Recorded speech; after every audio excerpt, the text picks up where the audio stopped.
प्रिय आत्मन अखिल भूमंडलीय सर्वश्रोमणी मुनि समाज की जय।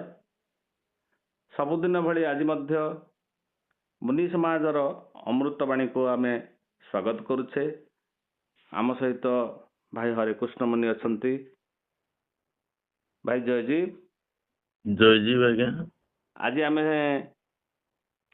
आमर जो धारा चली से धारा रे आज आम गोटे क्वेश्चन आपण को पचारिबा जे विश्वास आ अविश्वासर कथा जेतेबेले मुनि समाजर जड़े मेंबर हुए बा एडमिशन हुए सेतेबेले आमर किसी सीक्रेट कथा भी थाए तो ता भितरे आमको विश्वास करने को पड़िबो किंतु बेले बेले किसी अविश्वास आम भितर पशि जाए जा फल रे आमे आमर कार्य रे सिद्धिलाभ करि पारंते नाही।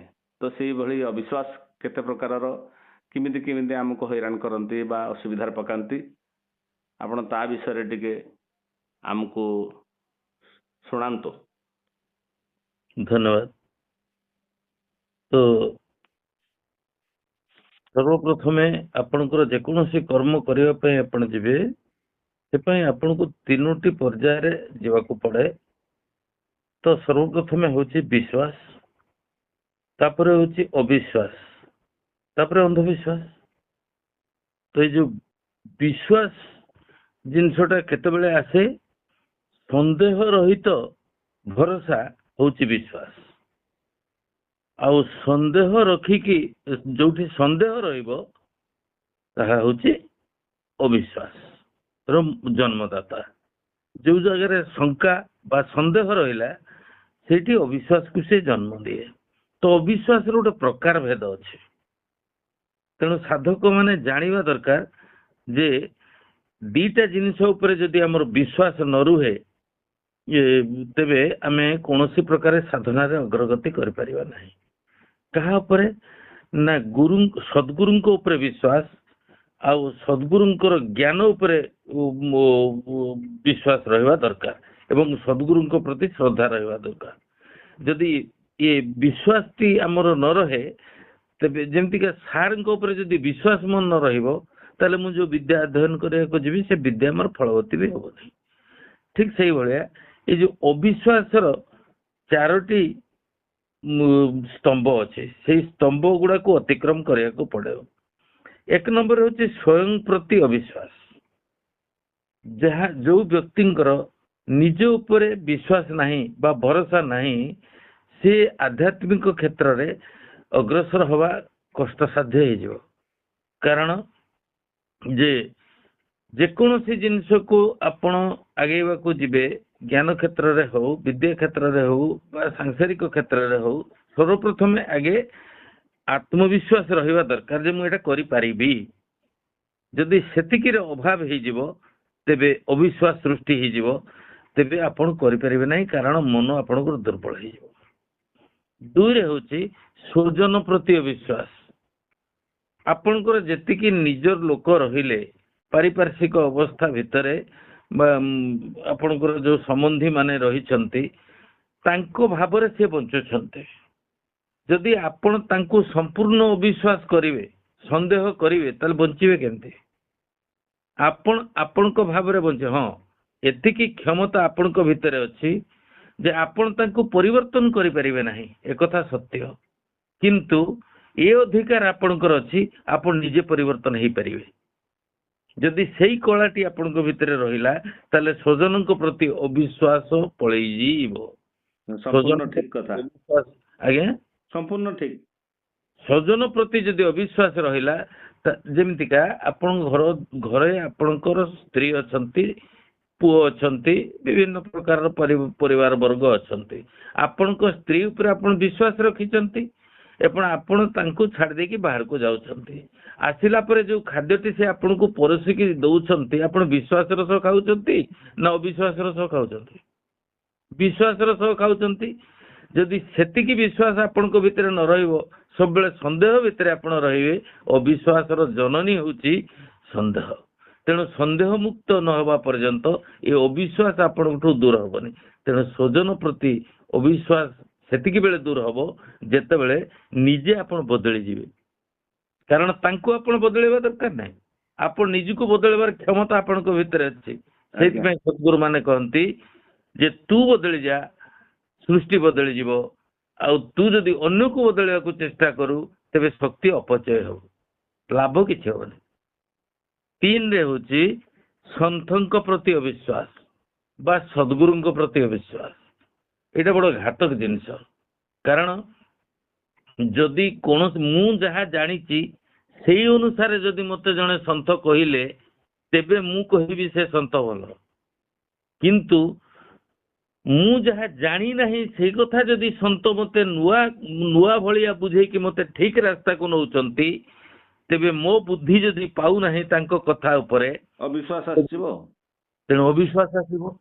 ଯେତେବେଳେ ସନ୍ଥଙ୍କ ପ୍ରତି ବା ସଦ୍ଗୁରୁଙ୍କ ପ୍ରତି ଅବିଶ୍ୱାସ ଆସିଲା ମୁଁ ସତ୍ୟକୁ ଜାଣିପାରିବି ନାହିଁ, ଅସୁବିଧା ହେଇଯିବ ସେଠି। ତେଣୁ ମତେ ଗୁରୁଙ୍କ ପ୍ରତି ସଦ୍ଗୁରୁଙ୍କ ପ୍ରତି ପ୍ରଗାଢ଼ ବିଶ୍ୱାସ ରଖିବାକୁ ପଡିବ, ଆଉ ଜ୍ଞାନ ପ୍ରତି ଶ୍ରଦ୍ଧା ରଖିବାକୁ ପଡିବ, ତେବେ ଯାଇକି ମୁଁ ଅଗ୍ରସର ହେବି। ଇଏ ହଉଛି ଅବିଶ୍ୱାସର କଥା। ତେଣୁ ସନ୍ଥଙ୍କ ପ୍ରତି କେବେ ଅବିଶ୍ୱାସ ରଖନ୍ତୁ ନାହିଁ। ସେଇଥିପାଇଁ ତ କବୀର ଦାସ କହିଥିଲେ ଗୁରୁ ବନାଓ ଜାନ କେ, ପାନି ପିଓ ଛାନ କେ, ବିନ ଗୁରୁ ସେ ଜ୍ଞାନ नहीं तो बिन कौड़ी की हाट, जियोल ଠାକୁର ପୂଜା କରେ ତ ବନଯାଓगे ସମ୍ରାଟ। ସେଇଠି ଆହୁରି ଗୋଟେ ପ୍ରତିବନ୍ଧକ ଅଛି, ଯସ୍ୟ ନାସ୍ତି ସ୍ୱୟଂ ପ୍ରଜ୍ଞା ଶାସ୍ତ୍ର ତସ୍ୟ କରୋତି କିଂ ଲୋଚନାଭ୍ୟାଙ୍ଗ ବିହୀନସ୍ୟ ଦର୍ପଣ କିଂ କରିଷ୍ୟତି। ତେଣୁ ବିବେକର ଆବଶ୍ୟକତା ଅଛି। ଆପଣ ଯୋଉଠି ଗୁରୁ କରିବେ ସେଠି ସମ୍ପୂର୍ଣ୍ଣ ଭାବରେ ବିବେକୀ ହେଇକରି କରିବା ଦରକାର। ତା ନହେଲେ ଆପଣ ରାସ୍ତାରେ ଯାଉଛନ୍ତି, ଆପଣଙ୍କୁ ଜଣେ କିଏ ଅଚଳ ନୋଟ ଦେଇଦେଲା, ଆଉ ଅଚଳ ନୋଟ ନେଇକରି ଆପଣ ସେଇଟାକୁ ସଚଳ ବୋଲି ଭାବିକି ଅନ୍ୟ ଦୋକାନରେ ଦେଲା ବେଳକୁ ସେ ଆପଣଙ୍କୁ ଧରିବ। ଆପଣଙ୍କୁ ସେ ଦେଖିବ ନାହିଁ କୋଉଠୁ ଆଣିଛନ୍ତି, ଆପଣଙ୍କ ହାତରେ ନୋଟ ଅଛି ମାନେ ଆପଣ ହିଁ ଦୋଷୀ। ତେଣୁ ଗୁରୁ ତିଆରି କରିବେ ଜାଣିକିରି ତିଆରି କରିବେ, ନହେଲେ ଫସିଯିବେ ଆପଣ। ତେଣୁ ଗୁରୁ ସଦ୍ଗୁରୁ କାହାକୁ କହନ୍ତି ନା ଗୁରୁ ମିଲା ତବ ଜାନିଏ ମିଟେ ମୋହ ତନ୍ତାପ। ଆପଣଙ୍କ ଶରୀରରେ ଯୋଉ 3 ପ୍ରକାର ତାପ ଅଛି, ଆଦି ଭୌତିକ, ଆଦି ଦୈବିକ, ଆଧ୍ୟାତ୍ମିକ, ଏ ସବୁ ଧୀରେ ଧୀରେ ଧୀରେ ଧୀରେ ମିଟିଯିବ। ଏବଂ ଯେ ଗୁରୁ ମିଲା ତବ ଜାନିଏ ମିଟେ ମୋହ, ଆପଣଙ୍କ ଭିତରେ ଯେତେ ପ୍ରକାରର ମୋହ ଅଛି ଗୁରୁ ତାଙ୍କର ବାଣୀ ଦ୍ୱାରା ଆପଣଙ୍କ ମୋହକୁ ଧୀରେ ଧୀରେ କାଟିଦେବେ। ଇଏ ହେଉଛି ଆପଣଙ୍କର ସନ୍ଥଙ୍କ ପ୍ରତି ବିଶ୍ୱାସର ଫଳ। କିନ୍ତୁ ଅବିଶ୍ୱାସ ହେଲେ କ'ଣ ହବ ନା ଆପଣ ଯୋଉ ଜାଗାରେ ଥିଲେ ସେଇ ଜାଗାରେ ରହିବେ, ଆଗକୁ ଯାଇପାରିବେନି। 4ରେ ହେଉଛି ସମାଜ ପ୍ରତି ଅବିଶ୍ୱାସ। ଯୋଉ ସମାଜରେ ଆପଣ ଜନ୍ମଗ୍ରହଣ କରିଛନ୍ତି, ଯୋଉ ସାମାଜିକ main is a social being, ମଣିଷ ଗୋଟେ ସାମାଜିକ ପ୍ରାଣୀ। ସମାଜର କିଛି ବିଧି ବ୍ୟବସ୍ଥା ଅଛି, ତାକୁ ଯଦି ଆପଣ ଅସ୍ୱୀକାର କରିବେ ବା ଅବିଶ୍ୱାସ କରିବେ ତେବେ ହବ କ'ଣ ନା ସଂସାରରୁ ଯୋଉ ବିରୋଧାଭାସ ଆସିବ ତାକୁ ସାମ୍ନା କରିବା ପାଇଁ ଆପଣଙ୍କର ସବୁଗୁଡା ଶକ୍ତି ଅପଚୟ ହେଇଯାଇଥିବ, ସାଧନା କ୍ଷେତ୍ରରେ ଆପଣ ଅଗ୍ରସର ହେଇପାରିବେ ନାହିଁ। ତେଣୁ ମୁଁ ପ୍ରତ୍ୟେକ ସାଧକ ବନ୍ଧୁକୁ ଯୋଡ଼ ହସ୍ତରେ ନିବେଦନ କରିବି ଯେ ସମାଜର ତଥାକଥିତ ବିଧି ବ୍ୟବସ୍ଥାକୁ ଆପଣ ସ୍ୱୀକାର କରନ୍ତୁ ନ ସ୍ୱୀକାର କରନ୍ତୁ, କିନ୍ତୁ ବିରୋଧ କରନ୍ତୁ ନାହିଁ ବା ଅବିଶ୍ୱାସ କରନ୍ତୁ ନାହିଁ। ଆଉ ଟିକେ ଉଦାହରଣ ଦେଇକି କ୍ଲିୟର କରନ୍ତୁ ଟିକେ ଲାଷ୍ଟଟା। ସେଇଥିପାଇଁ ଜଣେ ସନ୍ଥ କହିଥିଲେ ଯେ ସବସେ ବସିଏ ସବସେ ରସିଏ सबका लीजिए नाम, तो हाँ जी करते रहिए तो बैठिए अपना ठाम। तो ସମସ୍ତଙ୍କ ଯିଏ ଯାହାର ମତ ରଖୁଛନ୍ତି ସଂସାରରେ, ଯିଏ ଯାହାକୁ ବିଶ୍ୱାସ କରୁଛନ୍ତି, ଯିଏ ଯାହା ଜାଣିଛନ୍ତି। ତେଣୁ ଆପଣଙ୍କୁ ଯଦି ଠିକ ଜାଣିବା ପାଇଁ ହବ, ଆପଣଙ୍କୁ ସର୍ବପ୍ରଥମେ ଠିକ ହବାକୁ ପଡିବ। ତାପରେ ଅନ୍ୟମାନଙ୍କର ଦୋଷ ଦର୍ଶନରୁ ନିଜକୁ ନିବୃତ୍ତ କରନ୍ତୁ। ଅନ୍ୟର ଦୋଷ ଦର୍ଶନ ଯଦି କରିବେ ଆପଣଙ୍କ ଭିତରେ ଥିବା ତ୍ରୁଟି ଗୁଡାକ ସେଗୁଡା ରହିଯିବ ଏବଂ ଅବିଶ୍ୱାସରେ ପରିଣତ ହେଇଯିବ। ସେଇଥିପାଇଁ ସେଥିରୁ ନିବୃତ୍ତ ନ ରହିବା ପର୍ଯ୍ୟନ୍ତ ଯୋଉ ସମାଜରୁ ଯୋଉ ପ୍ରତିବନ୍ଧକ ଆସିବ ତାକୁ ଆପଣ ସାମ୍ନା କରିପାରିବେନି। ସେ ଆପଣଙ୍କୁ ପୁରା ଏତେ ଅସୁବିଧାରେ ପକେଇବ ସାଧନା କ୍ଷେତ୍ରରେ, ଆପଣଙ୍କ ଚିତ୍ତ କେବେ ସ୍ଥିର ହବ ନାହିଁ, ମନ କେବେ ଏକାଗ୍ର ହବ ନାହିଁ। ତେଣୁ ସେଇଥିପାଇଁ ସମାଜର ଚଳୁ କାମ ବା ଯାହା ଯାହା ହଉଛି ତାକୁ ଆପଣ ଚିତ୍ତଭୂମି ଭିତରକୁ ନିଅନ୍ତୁ ନାହିଁ, ଆପଣ ନିଜେ ନିଜକୁ ତିଆରି କରନ୍ତୁ। ବାସ୍ ଇଏ ହଉଛି କଲା ମାନେ ଆପଣଙ୍କର ସମାଜ ପ୍ରତି। ତେଣୁ ଗୁରୁଙ୍କୁ ମାନୁଛନ୍ତି କିନ୍ତୁ ଗୁରୁଙ୍କ ଦ୍ୱାରା ଉପଦେଶ ବା କଥାକୁ ମାନନ୍ତି ନାହିଁ, ସେଟା କି ପ୍ରକାର କଥା? ଆପଣ ଗୁରୁଙ୍କୁ ମାନୁଛନ୍ତି କିନ୍ତୁ ଗୁରୁ ଦେଇଥିବା ଉପଦେଶ ତାକୁ ମାନୁନାହାନ୍ତି। ଯେମିତିକା ଭାଗବତ ମୁଁ ପଢୁଛି, ଭାଗବତରେ ଲେଖା ଅଛି ଯେ ସକଳ ଦେହେ ନାରାୟଣ ବା ସକଳ ଘଟେ ନାରାୟଣ ବସନ୍ତି ଅନାଦି କାରଣ, ସେ ନାରାୟଣ ଦେହେ ଯେତେ ବସନ୍ତି ଭାବ ଅନୁମତେ, ଡେଲି ପଢୁଛି। କିନ୍ତୁ ନାରାୟଣ ଖୋଜିବାକୁ ମୁଁ ମନ୍ଦିରକି ଯାଉଛି, ତାହେଲେ ମୁଁ ଭାଗବତକୁ ମାନିଲି, ଭାଗବତର କଥାକୁ ମାନିଲିନି। ଆଚରଣର ବିରୋଧୀ ହେଲା ଆଉ। ହଁ, ସେମିତି ହେଲେ କେବେ ବି ଜ୍ଞାନ ହବ ନାହିଁ। ସେଥିପାଇଁ ଇଏ ବିଶ୍ୱାସ ଆପଣଙ୍କୁ ଆଣିବାକୁ ପଡିବ। ଏଇ ଅବିଶ୍ୱାସରୁ ଆପଣଙ୍କୁ ନିବୃତ୍ତ ହବାକୁ ପଡିବ। ଯାହା ନିଜ ଉପରେ ବିଶ୍ୱାସ ନଥାଏ ସେ ନିଶ୍ଚିନ୍ତତାରେ ବଞ୍ଚିପାରେ ନାହିଁ। ତେଣୁ ଯାହାର ନିଜ ଉପରେ ଭରସା ବା ବିଶ୍ୱାସ ଥାଏ ସେ ନିଶ୍ଚିନ୍ତ ଭାବରେ ବଞ୍ଚେ, ଚିନ୍ତାମୁକ୍ତ ଭାବରେ ବଞ୍ଚେ। ଆଉ ନିଜେ କିଏ ସେ ଧୀରେ ଧୀରେ ଧୀରେ ଧୀରେ ଜାଣିଯାଏ ଏବଂ ଜାଣିଗଲା ପରେ ତାର ଆତ୍ମା ତା ନିଜ ବା ତା ନିଜର ଅସ୍ତିତ୍ୱ ଉପରେ ଭରସା ଆସେ ଏବଂ ବିଶ୍ୱାସ ଆସେ। ଯେତେବେଳେ ବିଶ୍ୱାସ ଆସିବ ସେତିକି ବେଳେ ଦେଖିବେ ସେ ଜାଣି ନେବ ଯାହା ଅନ୍ଧବିଶ୍ୱାସ, ଯୋଉ ବିଶ୍ୱାସ ମୂଳରେ ଜ୍ଞାନ ନାହିଁ ତାକୁ ସେ ଧୀରେ ଧୀରେ ସାଇଡ କରିବ, ଧୀରେ ଧୀରେ ସାଇଡ କରିବ। ତାପରେ ନା ସେ ତା ନିଜ ଯୋଗ୍ୟତା ଉପରେ ଭରସା ଆସିବ। ଯେତେବେଳେ ଯୋଗ୍ୟତା ଉପରେ ଭରସା ଆସିବ ସେତେବେଳେ ତା ଉପରେ ତା ଭିତରେ ଯୋଉ ସମର୍ଥତା ଧୀରେ ଧୀରେ ବଢି ବଢିଯିବ। ଦୁର୍ବଳତା ଆପେ ଆପେ ଅପସରିଯିବ, ପରତନ୍ତ୍ରତା ଆପେ ଆପେ ଅପସରିଯିବ ଏବଂ ସେ ନିଜେ ସ୍ୱତନ୍ତ୍ର ସବଳ ଏବଂ ସାମର୍ଥ୍ୟବାନ ହେଇକିରି ସଂସାରରେ କିଛି କରିପାରିବ ବା ଲୋକଙ୍କ ପାଇଁ କିଛି କରିପାରିବ, ଆତ୍ମବିଶ୍ୱାସୀ ହେଇପାରିବ, ନିଶଙ୍କ ଭାବରେ ବଞ୍ଚିପାରିବ, ନିଶ୍ଚିନ୍ତ ରହିବ, ନିର୍ଭୟରେ ରହିବ, ନିର୍ଦ୍ୱନ୍ଦରେ ରହିବ ଏବଂ ଆନନ୍ଦର ଗନ୍ତାଘର ପାଲଟିଯିବ ତାର ହୃଦୟ। ଯାହା ହଉ, ବହୁତ ସୁନ୍ଦର ଭାବରେ ଆପଣ। ତେଣୁ ଅବିଶ୍ୱାସ, ଆଉ ଗୋଟେ କଥା, ଅବିଶ୍ୱାସ ହିଁ ନକାରାତ୍ମକ ଜିନିଷକୁ ଆଣେ ଏବଂ ଉଦ୍ବେଗ ସୃଷ୍ଟି କରାଏ।